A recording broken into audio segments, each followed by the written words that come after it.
ইতিমধ্যে কিন্তু শুরু হয়ে গেল মনিটর ভাই বল দেখা যাচ্ছে মেরে দিয়েছেন, চমৎকার লাইনে কিন্তু দিয়েছেন, করছেন এদিকে কিন্তু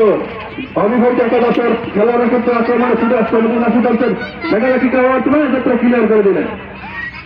11 নম্বর অধিকারী খেলোয়াড়কে সুমন কাজী রাখতে পারলেন না, হ্যাঁ হয়েছে ওদিকে কিন্তু আক্রমণে ছুটছেন দেখা যায় দূরপাল্লা শট দিয়েছেন কিন্তু গোলরক্ষক ফারুক আকর এবং অসাধারণ গোলরক্ষক বলা যায় ফারুক আকর, তিনি কিন্তু এ যাত্রায় তার নিয়ন্ত্রণে বলটি নিয়ে নিলেন।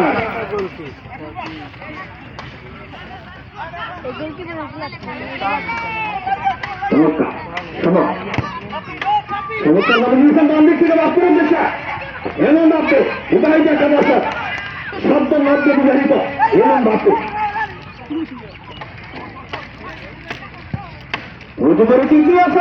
কিন্তু অফসাইডের সাথে জড়িয়ে গেল, প্রথমবারের মতো কিন্তু অফসাইডের সাথে জড়িয়ে গেল।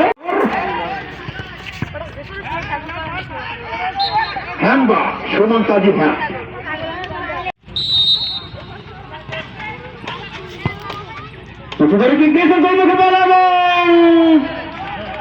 এবং চমৎকার এবং জাতীয় বলে কিন্তু এই যাত্রায়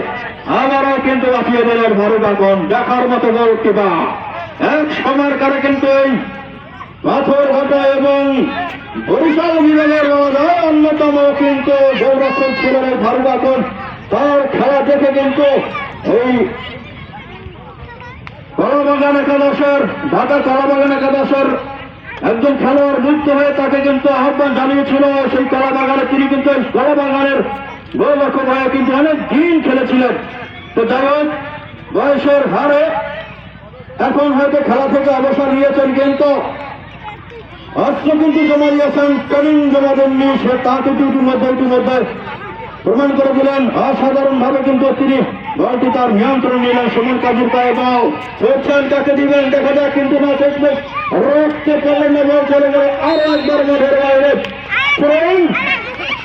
বিবাহিত একাদশের অনুযায়ী লম্বা করে পূরণ করেছেন মোহাম্মদপুর উদ্দেশ্যে দেখা গেলে কি হয় সেন্টারে মারে এবং ওখানে কিন্তু বাধা হয়ে গেল একজন খেলোয়াড়। তো যাই হোক ডিফেন্ডার প্রস্তুত ছিল অবিবাহিত একাদশের, যার জন্য এবং বাদ দিয়ে যাত্রায় কিন্তু কোনো বিপদ ঘটাতে পারেনি।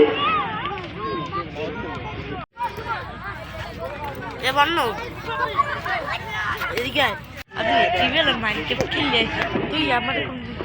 এখন আমি এরকম যে আমার নিজের হেলথ আছে না মানে লেগে জম্পি এরকম করে দেখছো